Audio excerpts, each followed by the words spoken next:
बर चले आवे हुमान, दरस करे बर चले आवे हुमान।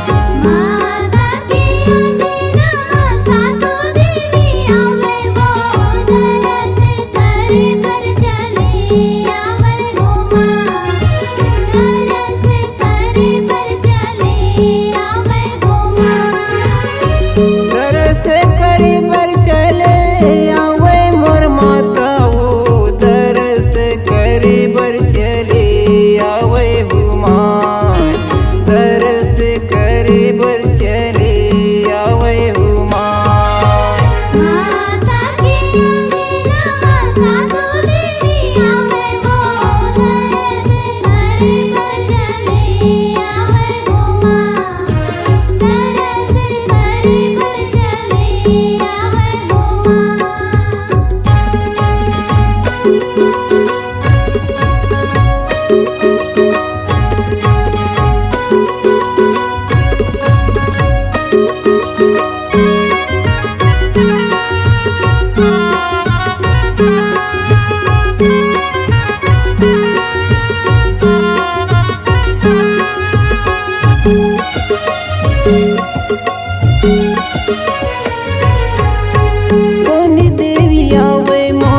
बर चले आवे हुमान। माता के अंगना सातो देवी आवे वो, दरस करे बर चले आवे हुमान, दरस करे बर चले आवे हुमान, दरस करे बर चले आवे हुमान, दरस करे बर चले आवे हुमान, दरस करे बर चले आवे हुमान, दरस करे बर चले आवे हुमान। हमारे YouTube चैनल राजेंद्र पाल यादव को लाइक, शेयर एवं सब्सक्राइब करें। लेटेस्ट अपडेट पाने के लिए बेल आइकन को दबाना बिल्कुल न भूलें।